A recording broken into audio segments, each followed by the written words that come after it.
غزل څو شعرونه عرض دي. زما یادونه به ژوندي وي د مرګي نه وروستو، زما یادونه به ژوندي وي د مرګي نه وروستو، چې خلک ذکر د ګلاب کړي د سپرلي نه وروستو. زما یادونه به ژوندي وي د مرګي نه وروستو، چې خلک ذکر د ګلاب کړي د سپرلي نه وروستو. زه بې پروا د ورځې ګرځم د هر غم نه لرې، زه بې پروا د ورځې ګرځم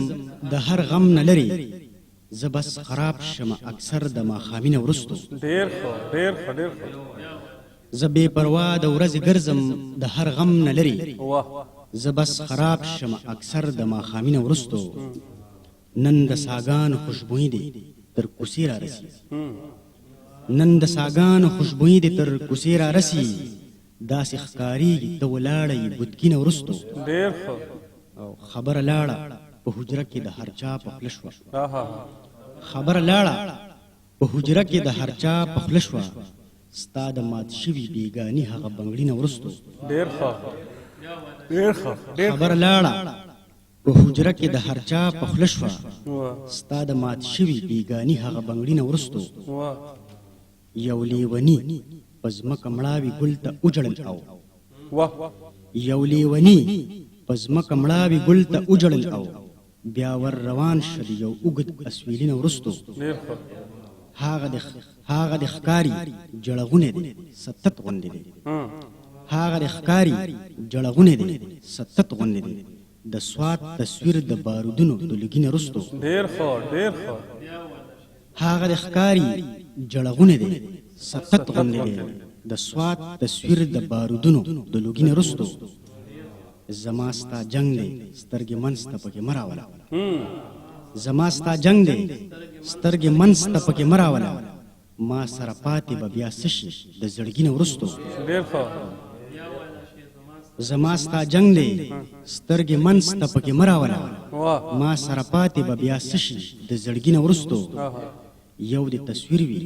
او یو زه یم مونږ خبرې کوو، یو د تصویر وي او یو زه یم مونږ خبرې کوو. ستاسو د کور د هغه وړوکي دیوالګي نه وروستو. وار مې خطا شي تصوره څه اوتر اوتر شم، وار مې خطا شي تصوره څه اوتر اوتر شم، چې را په زړه مې شي د تور ماسخوتني نه وروستو. ډېر خوندور کلام یې موږ ته وړاندې کړ ښاغلي لیاقت تصور صاحب.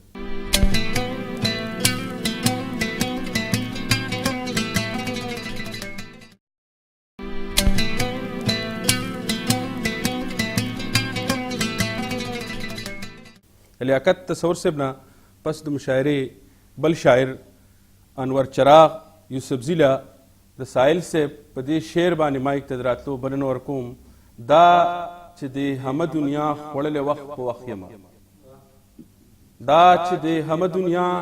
خوړلې وخت په وخت یمه، ښکلی یمه خوږ یمه ترسکون یمه پښتون یمه. په سایل صاحب په دې شعر باندې ښاغلي انور چراغ یوسفزی له بلنه ورکوم چې راشي او موږ په خپل کلام باندې ورمنځي. انور چراغ یوسفزی. دا یو نظم دی پښتونخوا. ارشاد. راځئ چې پریدو دا خبرې نورې د تورو سترګو شونډو سرو ملګرو،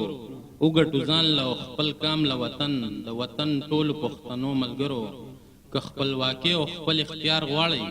یو پښتنه چغه ایستل پکار دي، یا ځان له بیل خپل اقتدار غواړئ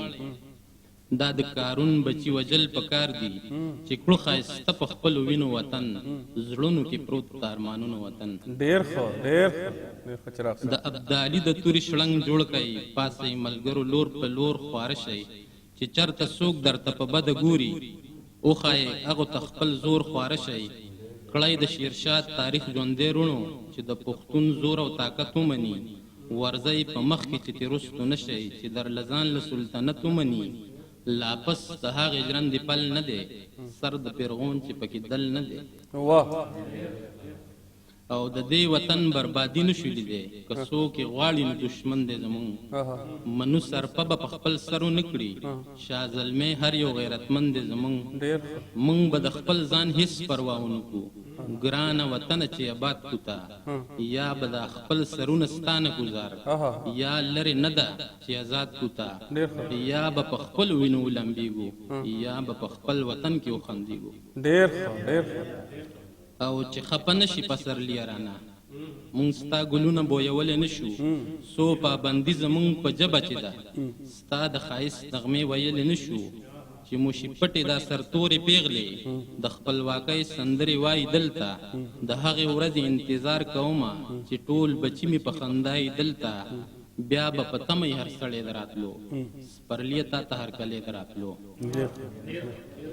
او زی چې اوس یو بل ته ورغاړه وځو د لر او بر خورو ورو پښتنو چې ټول یو موټی شو یوه ناره شو د احمد شاه بابا بچو پښتنو او د میرویس خان او ملنګ جان خاورې نه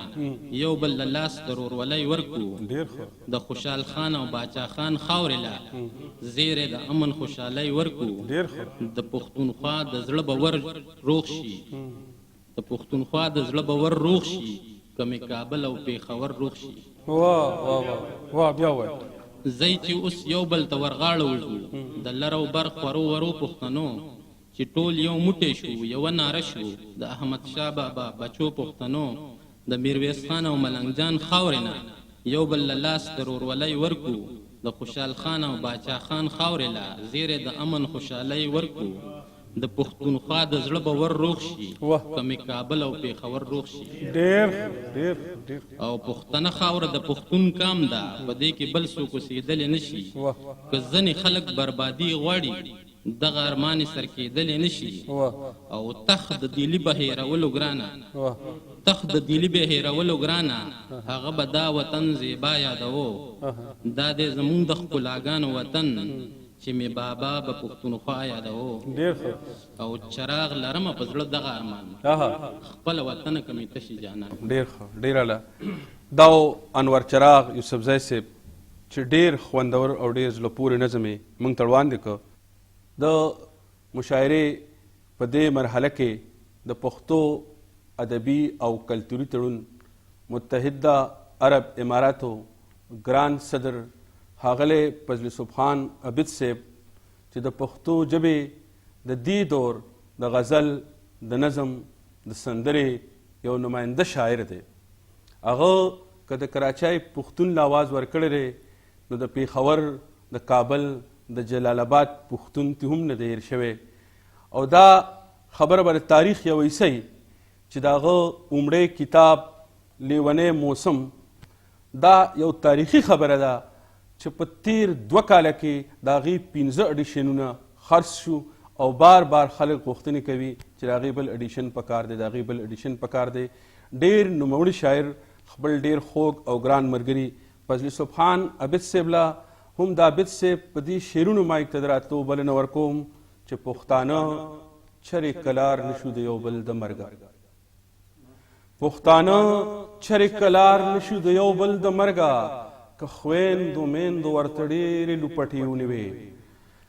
پښتانه چرې کلار نشو د یو بل د مرګه که خویندو میندو ورته ډېرې لوپټې ونیوې او سینګار دې نه کوي سپرلي ته لامودې پرتې دي سینګار دې نه کوي سپرلي ته لامودې پرتې دي ښکلو مخونو ته بې وخته آینې ونیوې او اوس خو د مینې عجیبه غونته دستور شو اشنا اوس خو د مینې عجیبه غونتې دستور شو اشنا هر یو مین د ګل په ځای یار ته پیسې ونیوې د ښاغلي فضل سبحان عبید صاحب له هم د هغه په دې شعرونو باندې مایک ته د راتلو بلنه ورکوم چې راشي او موږ په خپل کلام باندې ونمانځي ښاغلی فضل سبحان عبید صاحب